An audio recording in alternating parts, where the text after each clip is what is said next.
Dr. Ria Mehta had always dreamed of breaking the boundaries of human understanding. A theoretical physicist turned experimental scientist, she was one of the brightest minds on the government's top-secret portal project. Located deep within a fortified underground lab, the project aimed to open a stable gateway to parallel dimensions, an achievement that could redefine humanity's place in the universe. After years of setbacks, the team's latest experiment seemed promising. The portal, a shimmering oval of rippling energy suspended midair, hummed with life.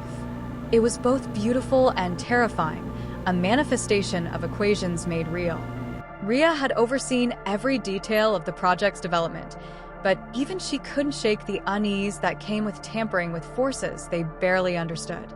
"All systems are stable," said Lucas, her lead engineer, as the team monitored the portal's fluctuating energy levels from the control room. "Readings are holding steady." Ria nodded, her eyes fixed on the display. She knew the risks, but the potential rewards outweighed them. Or so she told herself. Then it happened. A sudden spike in the portal's energy output set off alarms, and the oval began to twist and warp. "Energy destabilization," Lucas shouted, his voice barely audible over the klaxons. Ria's heart pounded. "Shut it down." "The fail-safes aren't responding," said another scientist, panic in her voice. The portal was spiraling out of control, the room bathed in harsh, flickering light. "We have less than 5 minutes before the collapse reaches critical levels," Lucas said grimly. "If that happens, the entire facility, maybe even the region, could be annihilated." "There's a manual override on the other side," Ria said, her voice steady despite the chaos. "Someone has to go through." Lucas turned to her aghast. "Ria, you can't. We don't even know what's on the other side. And even if you shut it down, there's no guarantee you'll make it back." "I designed the system," Ria replied, already donning a protective suit. "No one else knows it better than I do." Before anyone could argue further, she stepped through the portal, her body swallowed by the undulating energy. Ria emerged into a world unlike anything she had imagined. The sky was an iridescent swirl of colors, and the ground beneath her feet pulsed faintly, as though alive. Strange, bioluminescent plants stretched toward her, and in the distance, towering structures that looked like natural spires glowed faintly. Her suit's system struggled to keep up, bombarded by unfamiliar readings. But there was no time to marvel. She activated her tracker, which pointed her toward the manual override station embedded in a structure several kilometers away. With the portal destabilizing, this dimension itself seemed to ripple with instability. Chasms opened and closed in the ground, and strange creatures, some insect-like, others massive and serpentine, prowled the landscape. Ria moved quickly, her determination outweighing her fear. She evaded a pack of stalking predators by ducking into a glowing cave, only to find herself face-to-face with an enormous, translucent being that shimmered like a jellyfish. It studied her silently before drifting away, leaving her path clear. As she pressed on, the environment grew increasingly hostile. The air seemed to thicken, and gravity fluctuated unpredictably, forcing her to adapt with every step.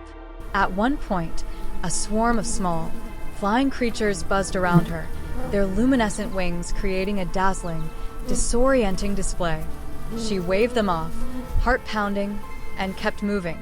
When she finally reached the override station, she realized the controls were buried under layers of alien growth. Her tools were no match for the dense, organic material, and she resorted to using her suit's built-in laser cutter.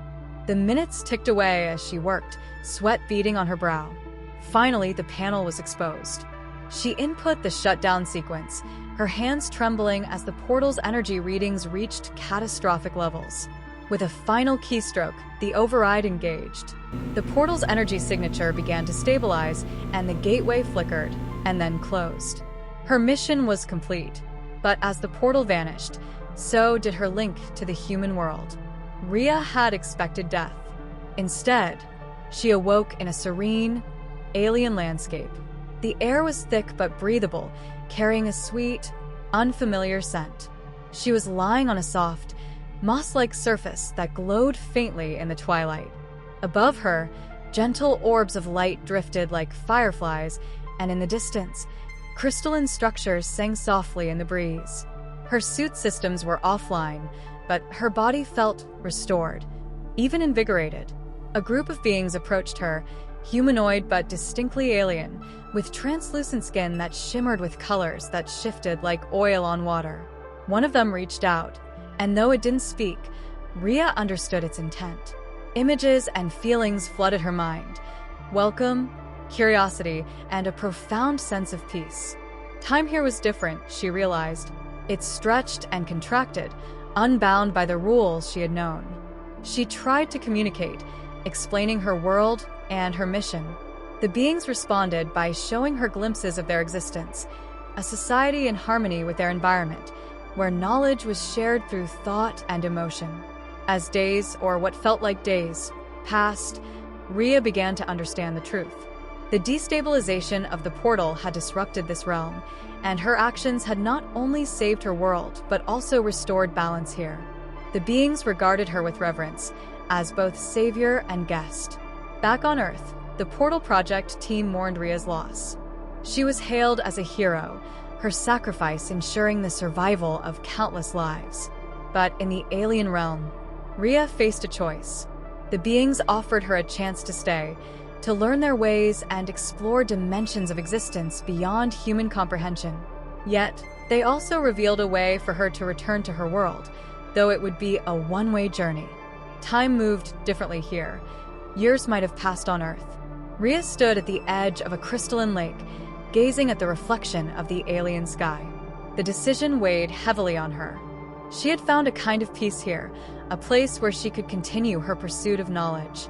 But Earth was her home, and she couldn't help but wonder if her world still needed her. As the beings watched silently, Rhea made her choice.